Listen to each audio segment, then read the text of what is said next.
Ardi hanya ingin menyelesaikan skripsinya di kos baru yang sepi.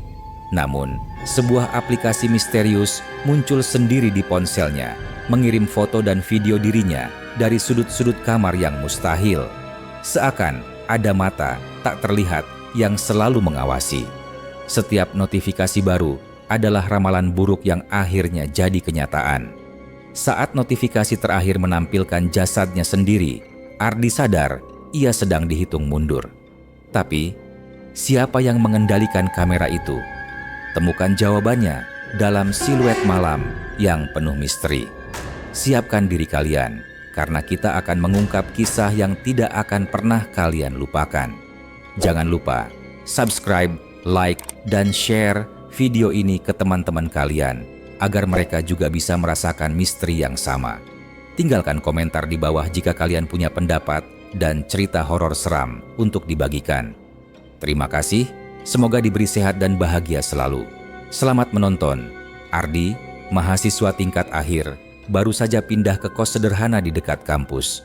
Ia pindah kos setelah kontrakan lamanya dinaikkan harga sewa. Biaya hidup semakin mahal, dan tempat ini, meski tua dan suram, cukup murah untuk ukuran mahasiswa tingkat akhir.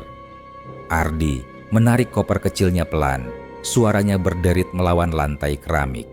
Lorong kos itu panjang dan sempit, diterangi lampu bohlam kuning yang berkedip-kedip. Cat dindingnya terkelupas, meninggalkan bercak kusam. Bau lembab menusuk hidung, bercampur dengan aroma kayu tua yang mulai lapuk. Di ujung lorong, depan pintu kamar, seorang perempuan parubaya berdiri menunggu. Rambutnya disanggul seadanya, kulitnya keriput, dan matanya cekung. Dialah pemilik kos. Ia menyerahkan kunci kamar dengan suara serak, sempat berpesan singkat. Kalau malam, jangan banyak buka jendela, anginnya jelek. Lalu pergi tanpa penjelasan lebih lanjut. Ardi tidak terlalu memikirkan hal itu. Fokusnya hanya skripsi. Malam-malamnya selalu dipenuhi kopi sachet, rokok, dan layar laptop.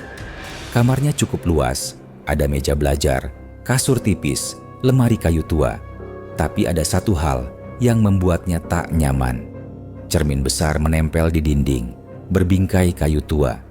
Entah kenapa, cermin itu membuatnya tidak nyaman. Saat ia menaruh tas di atas kasur, ia sempat melirik sekilas. Bayangan dirinya terlihat. Ia merasa bayangannya bergerak lebih lambat dari dirinya, seperti bergerak sepersekian detik setelah tubuh aslinya. Ardi menggeleng, tertawa kecil untuk menenangkan diri. Halusinasi. Malam baru saja dimulai. Ia membuka laptop, menyalakan kipas angin, dan mulai mengetik skripsinya. Jam hampir menunjuk pukul 2 dini hari. Kos sunyi, hanya terdengar derit kipas angin tua yang berputar lambat. Mata Ardi mulai berat, tapi ia memaksa terus menatap layar laptop. Tiba-tiba, ponselnya bergetar di meja. Sebuah notifikasi masuk. Bukan dari WhatsApp, bukan juga dari Telegram. Ikon aplikasinya aneh, berwarna hitam polos dengan titik merah di tengah. Ikonnya aneh, bulatan hitam dengan titik merah di tengah. Nama aplikasinya hanya satu huruf, O. Ardi yakin ia tak pernah mengunduh aplikasi itu. Dengan rasa penasaran bercampur kantuk, ia membuka notifikasi. Sebuah foto muncul. Jantung Ardi langsung berdegup kencang. Itu foto dirinya. Sedang mengetik di depan laptop, persis dengan posisi saat ini. Sudut pengambilan gambarnya dari belakang, seolah ada seseorang yang berdiri di pojok kamar sambil memotret. Dengan cepat, Ardi menoleh ke belakang. Kosong. Hanya cermin besar di dinding. Ia berdiri, memeriksa tiap sudut kamar, membuka lemari, bahkan melongok ke bawah kasur. Tidak ada siapa-siapa. Kembali duduk, ia menatap ponselnya dengan tangan gemetar. Foto itu masih ada. Jelas, tak mungkin, kebetulan. Pasti ada yang iseng, gumamnya. Ia menghapus fotonya, berpikir mungkin prank dari temannya. Meski ia tahu tidak ada yang punya akses ke kamarnya.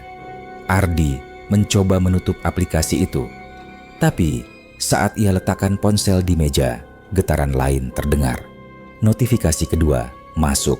Dengan napas tersengal, ia membuka. Foto baru.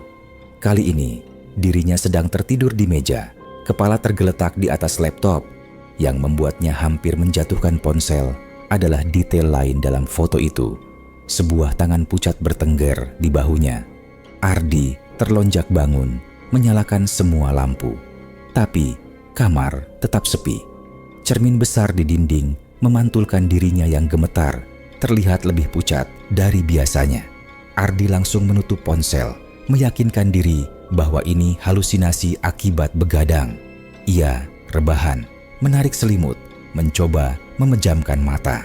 Namun ponselnya kembali berbunyi. Notifikasi ketiga. Kali ini bukan hanya foto, sebuah video. Dengan jantung berdegup kencang, Ardi memutar video itu. Layar memperlihatkan dirinya sendiri sedang tidur, direkam dalam kondisi nyata. Kamera bergerak perlahan mendekat ke wajahnya, lalu berhenti di samping telinga. Video berakhir dengan bisikan lirih. "Bangunlah."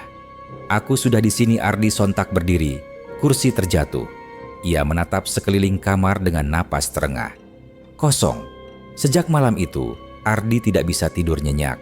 Setiap kali ia memejamkan mata, bayangan tangan pucat dari foto itu muncul. Ia bahkan sampai menempelkan kain pada cermin besar di kamarnya, berharap pantulan dirinya tidak lagi mengganggu. Tapi, kain itu selalu terjatuh sendiri ke lantai, seolah ada yang menyingkapnya dari balik cermin. Malam berikutnya, sekitar pukul 1, ponselnya kembali bergetar. Ardi sudah bertekad untuk mengabaikan, tapi rasa takut bercampur penasaran membuatnya melirik layar. Notifikasi baru masuk. Sebuah foto lagi. Kali ini, dirinya sedang membuka pintu kamar, padahal ia belum beranjak dari kursi. Ardi merinding. Dengan cepat, ia menoleh ke pintu, tertutup rapat. Tangannya gemetar saat menekan tombol home, berharap bisa menghapus aplikasi itu. Tapi, setiap kali ia tekan, ikon bulat hitam itu tetap menempel di layar utama. Tak bisa dihapus, tak bisa ditutup. Ardi membuang ponselnya ke kasur dan menutup wajah dengan kedua tangan. Ini mimpi. Harusnya ini cuma mimpi. Tapi tiba-tiba, ponsel itu bergetar lagi. Getarannya panjang, berulang, seperti sedang memaksa diperhatikan. Dengan rasa ngeri, Ardi kembali mengambilnya. Foto baru muncul. Dirinya sedang duduk, memegang ponsel, persis seperti sekarang. Tapi, di belakangnya, di sudut kamar, terlihat bayangan sosok pucat dengan kepala, sedikit miring, menatap lurus ke kamera. Ardi membanting ponsel ke lantai.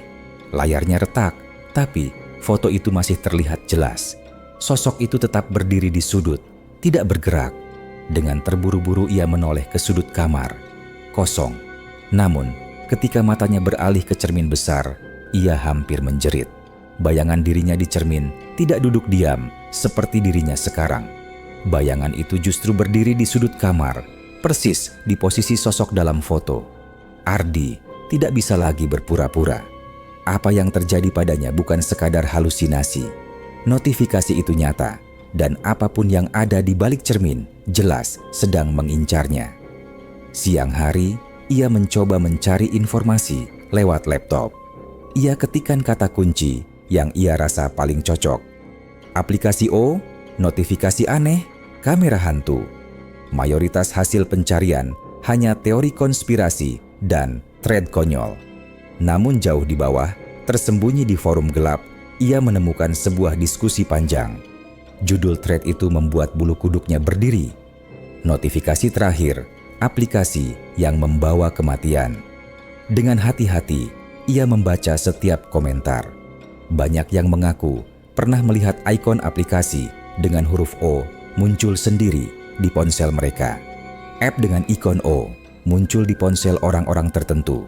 Mereka akan mendapat notifikasi berupa foto atau video diri mereka sendiri, hingga akhirnya menerima foto terakhir, jasad mereka. Setelah itu, mereka hilang tanpa jejak komentar lain, bahkan lebih mengerikan. Aplikasi itu bukan buatan manusia. Dulu ada eksperimen AI untuk membaca wajah lewat pantulan kaca. Mereka bilang sistemnya bisa mendeteksi lebih dari sekadar refleksi. Tapi proyek itu dihentikan karena subjek uji coba mulai menghilang. Orang bilang, lewat algoritma itu, mereka tidak sengaja membuka jalan bagi sesuatu yang ingin keluar. Dan yang mengintip bukanlah sekadar teknologi, melainkan makhluk lain dari dunia seberang. Ardi menelan ludah. Tangannya gemetar saat menutup laptop. Dari balik cermin di kamarnya, ia merasa diawasi. Sore itu, Ardi memberanikan diri bercerita pada teman kosnya, Bima. Mereka duduk di tangga belakang kos sambil merokok. "Serius, Di? Foto? Video? Jangan-jangan lu kebanyakan begadang," kata Bima sambil tertawa. "Aku nggak bohong, Bim.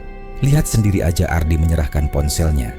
Ikon bulat hitam dengan huruf O masih ada di layar utama. Bima menekan dengan cuek. "Ah, palingan cuma aplikasi prank." Ia membuka notifikasi terakhir. Foto Ardi sedang berdiri di kamar dengan bayangan pucat di belakang. Bima mendecak. "Efek editan, cemen banget loh, Di." "Bim, jangan main-main. Itu bukan editan." Ardi memaksa, tapi Bima tidak menggubris. Malamnya, suara ketukan terdengar dari kamar Bima. Ardi yang masih begadang mengetik cepat ke ponselnya, ingin memastikan Bima baik-baik saja. Namun, tidak ada balasan. Ketukan itu berubah jadi jeritan. "Tolong." Ardi berlari ke kamar Bima. Pintu terkunci dari dalam. Ia menendang berkali-kali sampai pintu terbuka paksa. Kosong. Kamar itu sunyi, hanya cermin besar yang berembun meski udara kering. Di lantai, ponsel Bima tergeletak. Layarnya menyala. Notifikasi baru masuk. Ardi mendekat, jantungnya berdegup keras. Foto itu memperlihatkan tubuh Bima terbaring kaku di lantai kamarnya. Selimut menutupi wajah. Ardi terhuyung mundur. Matanya beralih ke cermin besar. Di pantulan itu, selimut di lantai tampak menutupi sesuatu. Tubuh tidak ada di dunia nyata, tapi jelas terlihat di dunia cermin. Ardi berlari keluar kamar, hampir tersandung di lorong. Dia berteriak meminta tolong. Suara napas berat seolah mengikutinya, padahal lorong kosong melompong. Sejak malam itu, kamar Bima selalu terkunci. Pemilik kos hanya berkata singkat ketika Ardi bertanya, "Kamar itu memang sering begitu. Kau sudah lihat sendiri kan? Sekarang jangan banyak bertanya." Hari-hari Ardi setelah menghilangnya Bima berubah jadi neraka. Ia tak berani tidur, tak berani menatap cermin, bahkan tak berani menyentuh ponselnya. Tapi benda itu selalu bergetar, seakan memanggil. Dia ingin pindah, namun seperti ada sesuatu yang menahannya. Malam itu, getaran ponselnya berbeda. Panjang, berulang. Ardi akhirnya menyerah. Dengan tangan gemetar, ia membuka layar. Notifikasi baru masuk. Bukan foto, bukan video, melainkan angka hitung mundur. 59, 58, 57. Ardi membeku. Nafasnya tercekat. Setiap detik berlalu, layar kembali berkedip, disertai foto dirinya. Semakin lama, wajahnya dalam foto tampak semakin pucat, matanya sayu, bibir membiru. Tidak, ini tidak nyata. Ardi berbisik, mencoba meyakinkan dirinya. Namun, cermin besar di kamarnya mulai bergetar pelan. Dari permukaannya yang berembun, muncul bekas telapak tangan. Dari dalam, menekan-nekan seolah ada yang ingin keluar. Ardi menjerit, meraih kursi, dan menghantam cermin sekuat tenaga. Retakan menjalar, tapi tidak pecah. Justru dari celah retakan itu, ia melihat sepasang mata hitam pekat menatap balik. Angka di layar ponselnya terus menurun. 10, 9, 8. Sambil menangis ketakutan, Ardi mencoba menghancurkan ponselnya. Ia banting ke lantai, injak berkali-kali. Layarnya hancur, tapi notifikasi tetap muncul, berkedip dari balik kaca yang pecah. Ardi lari ke pintu, tapi pintu tertutup rapat. Menggedor pintu, dia berteriak, tapi suaranya seperti terputus di leher. Cermin di kamarnya bergetar semakin kuat. Dari baliknya, perlahan muncul sosok yang sangat ia kenal, dirinya sendiri. Tapi lebih pucat, bibirnya hitam, matanya gelap tanpa bola mata. Sosok itu menyeringai. Angka di ponsel tinggal 3, 2, 1. Penghuni kos mendengar suara gaduh dari kamar Ardi. Ketukan, dentuman, lalu hening. Ketika mereka memberanikan diri membuka, kamar terlihat rapi. Ardi duduk di depan laptop, menatap layar dengan wajah tenang.